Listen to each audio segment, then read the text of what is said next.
Hi everyone, welcome back to my gardening channel. दोस्तों, कहते हैं कि समुंदर में से अगर आप एक बूंद निकालो ना तो समुंदर पे कोई फ़र्क नहीं पड़ता।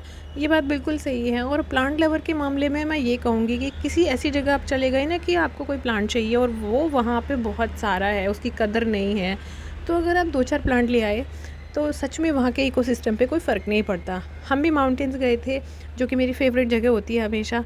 मैं 3-4 प्लांट लेके आई हूँ, बहुत ज़्यादा नहीं लेके आई। वो प्लांट मैं शो करूँगी।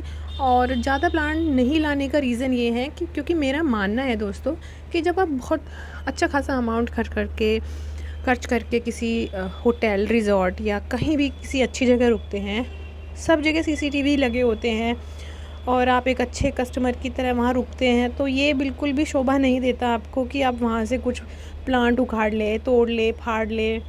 अगर आपको बहुत ज़्यादा इच्छा है तो या तो आप वहाँ के जो भी स्टाफ़ मेंबर से मांगिए, वो जितना आपको देते हैं सिर्फ उतना लीजिए। वो एक कटिंग दे रहे हैं, वो खुद अपनी मर्ज़ी से अगर प्लांट उखाड़ के दे रहे हैं या कटिंग्स दे रहे हैं तो ठीक है, बट मेरा मानना है कि आप अपनी मर्ज़ी से बहुत ज़्यादा उनका ऐसा नहीं करना चाहिए। ये एटिकेट्स तो बिल्कुल भी नहीं कहे जाएंगे और ऐसा अच्छा भी नहीं लगता है। तो मैंने जो प्लांट दिए हैं वो मैं आपको दिखाऊंगी, क्योंकि वो मैंने किसी भी होटल के प्रीमाइसेस से नहीं लिए हैं। ये रास्ते में थे, और क्योंकि उत्तराखंड में पूरे में जंगल हैं तो इतनी वैरायटीज़ होती है प्लांट की। नेचर ने भर भर के अलग अलग तरह के पेड़ पौधे दिए हैं, और मैंने रोड साइड से लिए हैं जो किसी की प्रॉपर्टी के अंदर नहीं थे। और ये भी मैं कहूँगी कि प्लांट भी हमेशा वही लाएं जिनके बारे में आपको थोड़ी नॉलेज हो। अननोन प्लांट लाके आप उसको ख़राब नहीं करें। तो सबसे पहले मैं दिखाती हूँ, ये सिल्वर युक्का की एक वैरायटी थी और ये रास्ते में बहुत जगह थी और कई जगह तो इसको तोड़ तोड़ के फेंका हुआ था। उसी में से मैं एक बेबी प्लांट लेके आई हूँ। इसका कलर नियॉन ग्रीन है, हमारे पास जैसे होते हैं वैसा ये वैरायटी तो वही है, लेकिन इसका कलर डिफरेंट है। तो ये एक सिल्वर युक्का की नई वैरायटी में लेके आई हूँ।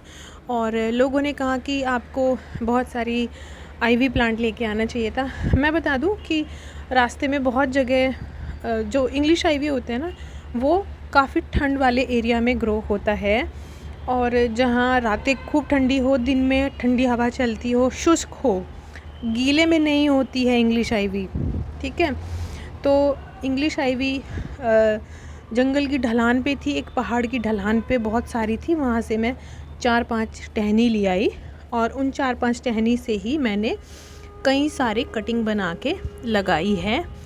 अब देखते हैं कि ये ग्रो हो पाएगी या नहीं, क्योंकि मुझे मालूम है कि हमारे यहाँ इंग्लिश आईवी बहुत ज़्यादा गर्मी में ख़राब हो जाती है, क्योंकि एक सकुलेंट प्लांट है। तो इंग्लिश आईवी को भी मैं लाई हूँ।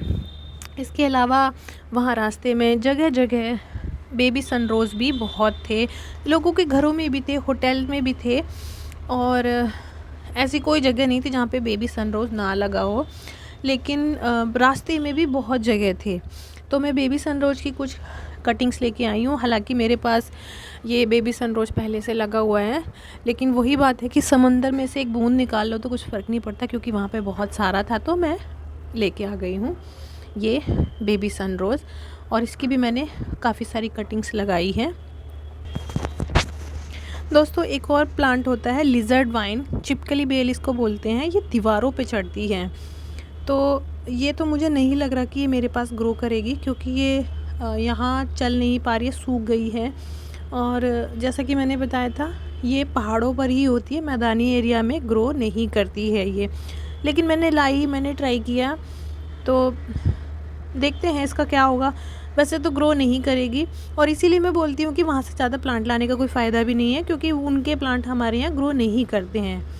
तो ये छिपकली वाइन यानी कि लिजर्ड वाइन देखने में तो बहुत सुंदर होती है, बट शायद ये ग्रो कर पाए।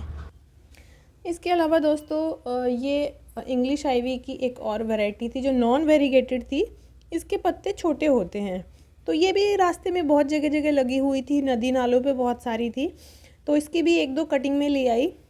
और मैं बार बार आपको बोल रही हूँ कि आपको वही प्लांट लाने चाहिए जो आपके यहाँ ग्रो कर जाए। 1-2 महीना उनको लगा के आप खुश हो जाएंगे, बाद में ख़राब हो जाएंगे तो उससे सिर्फ आपको दुख होता है। एंड में मैं कुछ सकुलेंट लाई हूँ, कुछ नहीं, सिर्फ 2 ही सकुलेंट लाई हूँ, जो कि एचवेरिया की वैरायटी होती है। ये थे ये भी बहुत जगह ऐसे ये रास्ते में कहीं किसी ने बास्केट गिराई हुई थी और ये वहाँ पर ग्रो हो रखे थे, तो वहाँ से मैंने छोटे छोटे से 3 उठाए और अपने इसमें लगाए। हालांकि मैं पहले भी बहुत बार एचेवेरिया ला चुकी हूँ, लेकिन मेरे यहाँ ग्रो नहीं करता। देखते हैं ये बचेगा नहीं।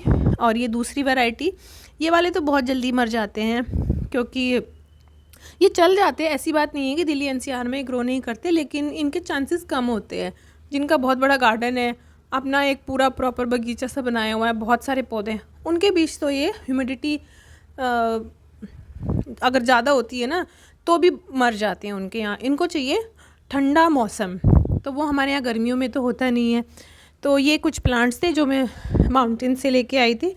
और इसके अलावा मैं अपने घर से स्नेक प्लांट, कुछ वेरीगेटेड स्नेक प्लांट लेके आई थी। मेरी मम्मी का पॉट तो बिल्कुल ही भरा हुआ था, पूरा रूट बाउंड हो चुका था, तो मेरे से ज़्यादा निकले भी नहीं। तो 2-3 प्लांट मैं अपने घर से लेके आई हूँ।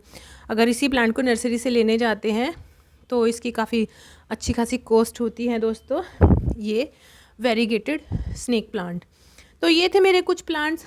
और मेरे कहने का मतलब आप समझ गए होंगे कि प्लांट कहीं से भी ले, आप किसी के घर से, नर्सरी से, पार्क से, तो आप मांग के ले, जितना वो लोग देते हैं उतना खुशी खुशी ले ले, ज़बरदस्ती कहीं से लेना नहीं चाहिए।